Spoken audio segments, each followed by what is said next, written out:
What is up, everybody? Calling all angels. We are back to cover what was a very long week in the NWSL world.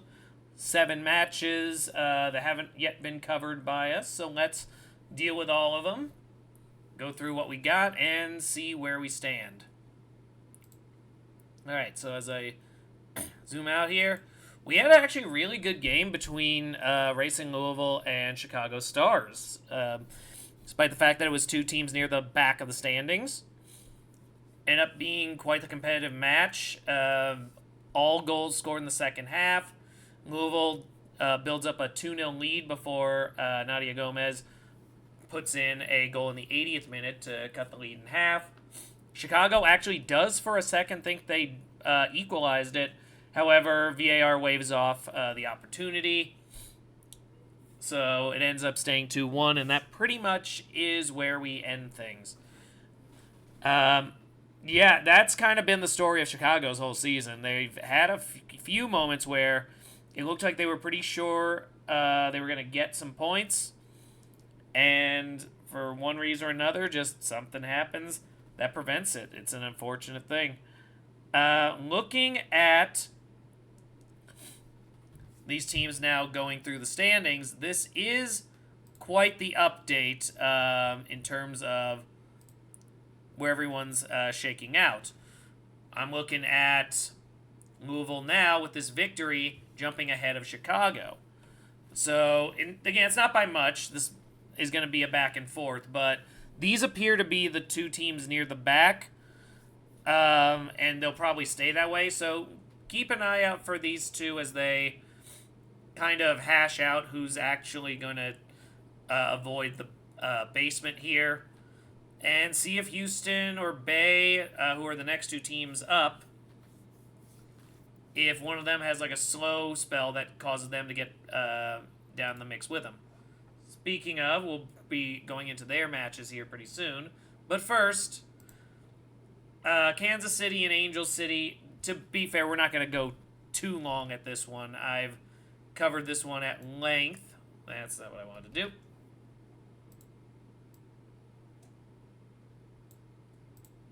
There we go. That's what I wanted to do.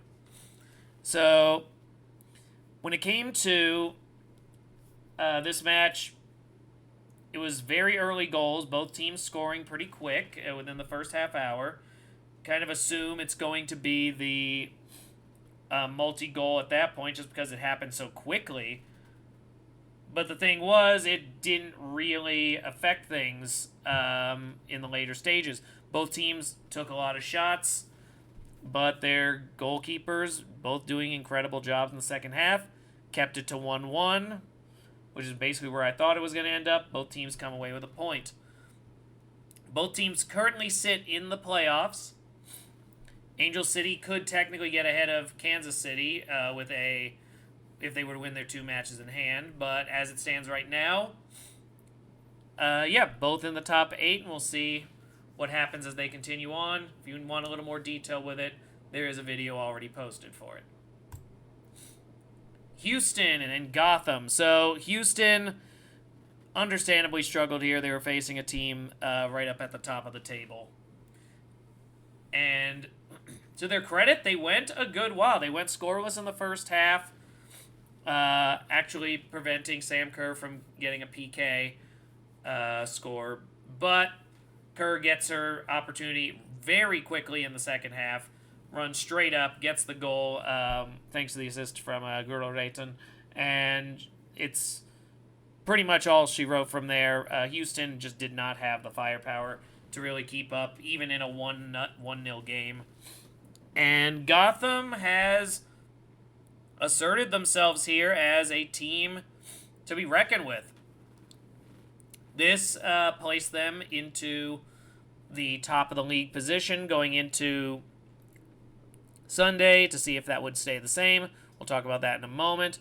But yeah, Gotham looking very much like the Cup champions and a team who wants to simultaneously hold both of them, albeit it would only be for a couple of weeks. They would then have to win the Cup again if they wanted to maintain that. But they resemble a solid regular season squad right now.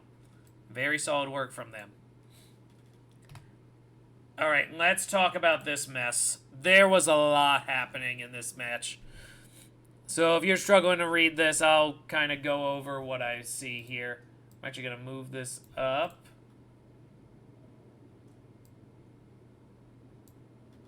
And extend it down, see if I can get a little more font. There we go. Yeah, so Seattle had the lead right from the word go. Had a goal in the 5th minute. Thanks to me official. Hannah Baybar levels it less than 10 minutes later. Bay FC actually had a moment where they could have gone ahead, but VAR did not count a potential goal in the 26th minute. This proceeded to have no goals for a little bit, which then led to... Just dawned on me, one of these Seattle ones should have been listed as a goal. Because I'm only counting... Yeah, hold up a second. I named one of them as a yellow card when it shouldn't be. Give me a moment. I shall resolve that mess right now. So, going back through it. Ah, there we go. Got it.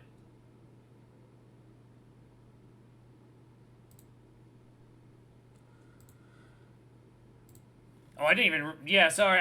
For some reason, the Maddie Dalian goal I thought was a yellow card, and my brain just did not register it. So, yeah, this actually was a 2-0, and that should have been a goal to level it, not a goal to take the lead.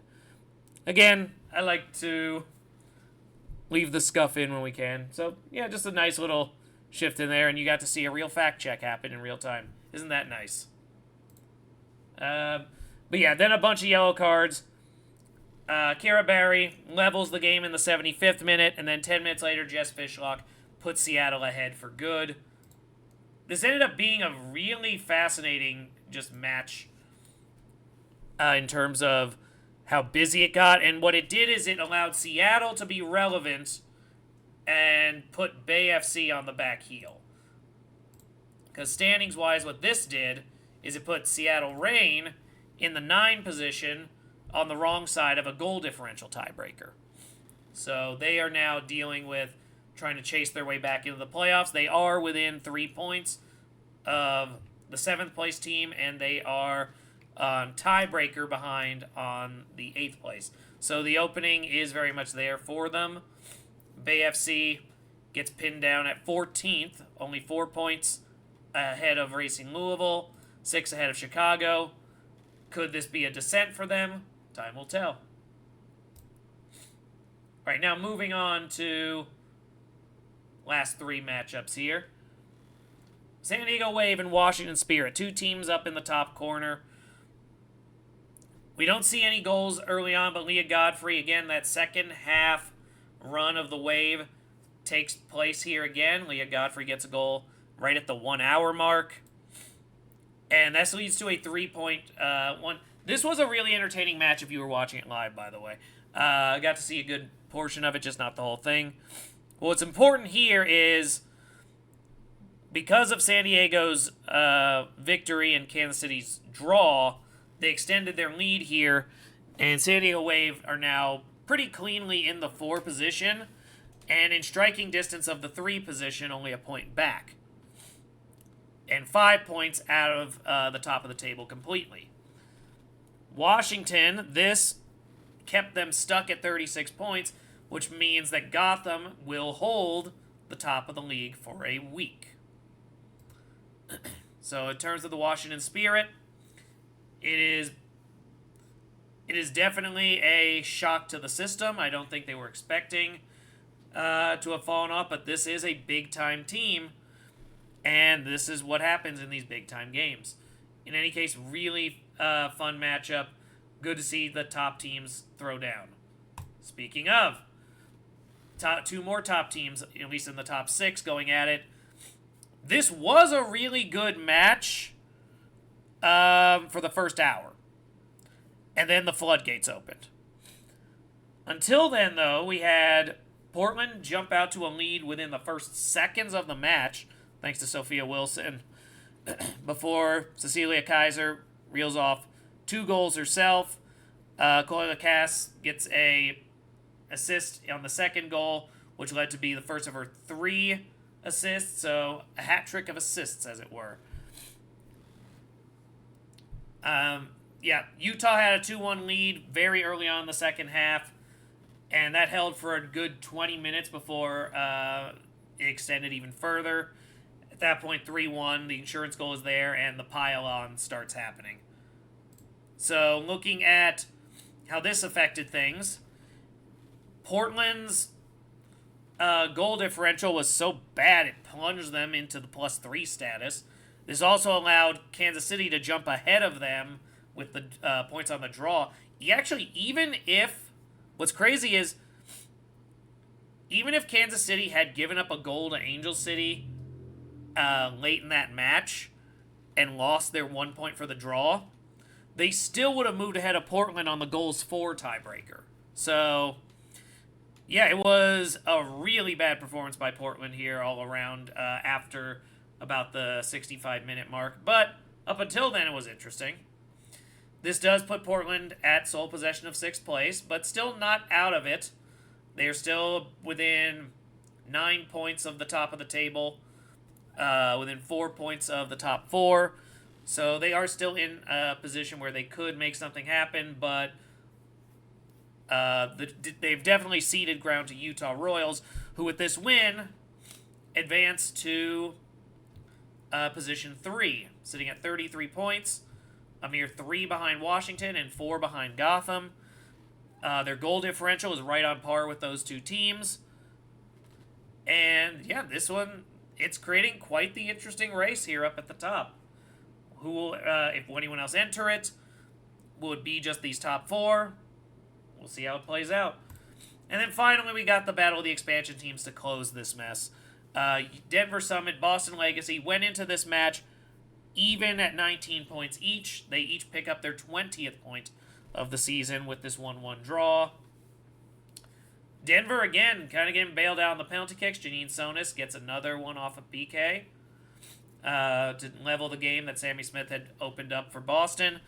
Denver remains in 11th place by virtue of the fact that they've only played 16 matches. Boston's needed 18. And plus, they have a positive goal differential to Boston's negative. But yeah, it makes a really nice thing here. It's been a good time. Really, really good opening season for both. Neither one of them in the bottom 4 at the moment.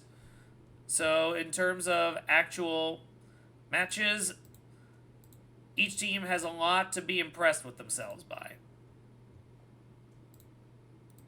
And then meanwhile, as I look at where the standings now sit, because this does conclude our run for the week. As I said, we've talked a lot about where the top 6 are. North Carolina at 24 points is clinging to that 7 position. Angel City is 1 point behind them with a superior goal differential. Seattle Reign is tied with Angel City, but with a much worse goal differential. Orlando is tied with Angel City and Seattle, but with a worse goal differential and 18 matches played. So a lot is in play here. Most teams have played either 16 or 18.